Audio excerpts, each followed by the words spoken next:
Hi everyone, welcome to my channel Tikshita recipes. ఈరోజు నేను మీకు చింతాకు పొడి ఎలా చేయాలో చూపిపోతున్నానండి. ఇదంతా చింతాకు అండి. ఇదంతా నాకు బాగా అంతా చెరిగేసిందండి. ఎండబెట్టిన ఆకు మొత్తం చెరిగేసి దీనికి పుల్లలు ఉండేదంతా కూడా పక్క తీసేసింది. ఇది 1/2 kg చింతాకు ఉందండి. దీన్ని ఎలా చేయాలనేది చూపిస్తాను ఇప్పుడు. శనక్కాయ పప్పులండి. 200 grams ఆఫ్ శనక్కాయ పప్పులు అండ్ 200 grams ఆఫ్ నువ్వులండి. నల్ల నువ్వులు చూడండి, నల్ల నువ్వులు. ఈ రెండు మిక్స్ చేసి ఏం చేసింది, ఆయిల్ లేకుండా ఎంచాలండి. చూడండి, ఆయిల్ లేకుండా కొద్దిగా రోస్ట్ అయ్యి ఈ కలర్, శనక్కాయ పప్పు ఈ కలర్ వచ్చేటప్పుడు రోస్ట్ చేసి పెట్టేసుకోవాలండి. ఎండుమిరకాయలండి. ఎండుమిర్చి 250 grams తీసుకోవాలి. అండ్ తెల్లగడ్డ అండి. తెల్లగడ్డ కూడా 150 grams తెల్లగడ్డ అండి. ఇవి రెండు తీసుకోవాలి. ఫస్ట్ ప్రాసెస్ వచ్చేసి స్టవ్ ఆన్ చేసుకుని ఇట్లా చెరవ పెట్టేసుకున్నామండి. దీంట్లో ఒక 2 tablespoons ఆఫ్ ఆయిల్ అనేది యాడ్ చేసింది మమ్మీ. దాంట్లో ఈ ఎండుమిరకాయలన్నీ వేసేసి రోస్ట్ చేసుకోవాలి మంచిగా. ఆ తర్వాత దీంట్లోకి చింతాకు అంతా కూడా వేసేసుకొని రోస్ట్ చేసుకోవాలండి. మమ్మీ దీంట్లో చింతాకు కూడా యాడ్ చేసేస్తుంది.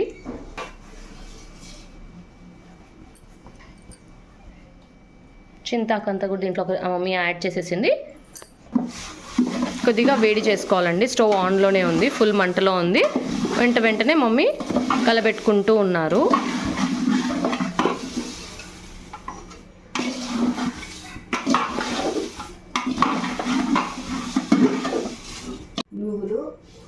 నువ్వులు శనక్కాయ పప్పులండి. ఆ రెండు కూడా దీంట్లోనే వేసేసింది. కొద్దిగా వేడికి అది కూడా మగ్గుతాయి అని చెప్పి అన్నీ మిక్స్ చేసేసుకొని కొద్దిగా చల్లగా అయిన తర్వాత దంచుతారు. ఇలా ఈ చింతాకు అంతా మనకి చల్లగా అయిపోయిందండి. చల్లగా అయిపోయిన తర్వాత మొత్తం మిక్స్ చేసుకున్నాం కదా, చల్లగా అయిపోయింది. ఇట్లా రోట్లో వేసి మమ్మీ దంచుతుందండి. దీన్నంతా హాఫ్ యాడ్ చేసాం కదండి, ఇంకా హాఫ్ ఉంది గ్లాస్లో. గ్లాస్ పైన సాల్ట్ తీసుకున్నాం. ఇదంతా కొద్దిగా వేసుకొని మమ్మీ దంచుతారండి. దీన్ని బాగా పౌడర్ లాగా దంచేసుకుంటే మనకి చింతాకు పొడి అనేది రెడీ అయిపోతుందండి.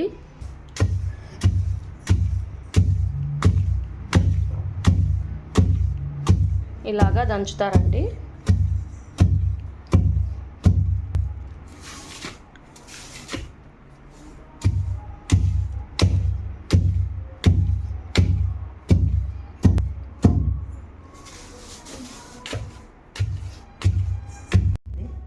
మమ్మీ ఇలా దంచుతూ ఉంటారండి. మనకి పౌడర్ చూడండి, పౌడర్ అనేది ఎంత అయిపోతుందో. ఇట్లా పౌడర్ అయ్యి బాగా సాఫ్ట్గా వచ్చే వరకు మమ్మీ దంచుతూనే ఉంటారు. ఇట్లా సైడ్లో మనం అనుకుంటూ కూర్చోవాలి.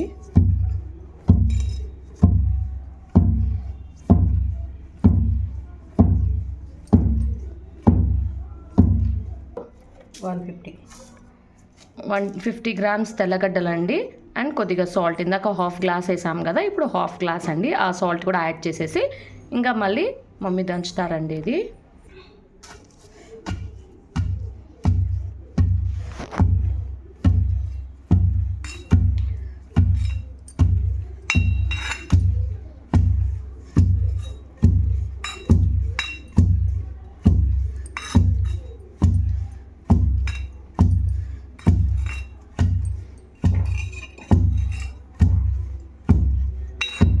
ఇలా దంచుకున్న వాళ్ళు మిక్సీ కూడా వేసుకొని గ్రైండ్ చేసుకోవచ్చండి. బట్ టేస్ట్ అనేది దంచే టేస్ట్ డిఫరెంట్గా ఉంటుంది, మనకి మిక్సీకి పట్టుకునేది డిఫరెంట్గా ఉంటుందండి టేస్ట్ అనేది. ఇదిగోండి, మనకు చింతాకు పొడి అనేది రెడీ అయిపోయిందండి. చూడండి ఇంత క్వాంటిటీ అనేది వచ్చిందా మనకి చింతాకు పొడి అనేది. మమ్మీ రోట్లో వేసి బాగా దంచారు కదండి. దంచిన తర్వాత లాస్ట్ అండి, ఇంకా అయిపోయింది. ఇప్పుడు మనం కొద్దిగా సేపు ఆగేసి డబ్బాకి పెట్టుకునేసి స్టోర్ చేసేసుకోవచ్చు అండి. బాక్స్లో పెట్టేసుకొని మనకి ఈ చింతాకు పొడి అని చాలా టేస్ట్ అనేది చాలా బాగుంటుందండి. పుల్లపుల్లగా కారకారంగా ఉంటుందండి టేస్ట్ అనేది. ఇది మనం ఉప్మాలోకి యాడ్ చేసుకోవచ్చు, కిచిడీ చేసుకున్నప్పుడు సైడ్ డిష్గా పెట్టుకోవచ్చు. మనం దోశ చేసుకుంటాం కదా, దోశలో కూడా యాడ్ చేసుకోవచ్చు అండి. చాలా బాగుంటుంది టేస్ట్ అనేది. వేడివేడిగా అన్నం చేసుకున్నప్పుడు వేడివేడిగా అన్నంలోకి మామిడికాయ ఊరగాయ చింతాకు పొడి నెయ్యి వేసుకొని కలుపుకొని తింటే చాలా బాగుంటుందండి టేస్ట్ అనేది. చాలామంది ఇష్టపడతారు. ఈ చింతాకు పొడి అంటే మా పాపకు కూడా చాలా ఇష్టం అండి. మా హస్బెండ్ కూడా చాలా ఇష్టంగా తింటారు.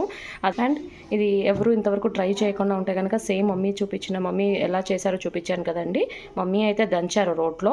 మనము దంచలేము కాబట్టి మిక్సీకి కూడా మనం గ్రైండ్ చేసుకోవచ్చు అండి పౌడర్ అనేది. సో ఇలాగా చూపించిన కొలతల ప్రకారంగా వేసుకొని చేసుకోండి, చాలా బాగుంటుంది టేస్ట్ అండి. అండ్ మీకు ఈ వీడియో నచ్చినట్లయితే లైక్ చేయండి, షేర్ చేయండి, సబ్స్క్రైబ్ చేయండి. Thanks for watching my video.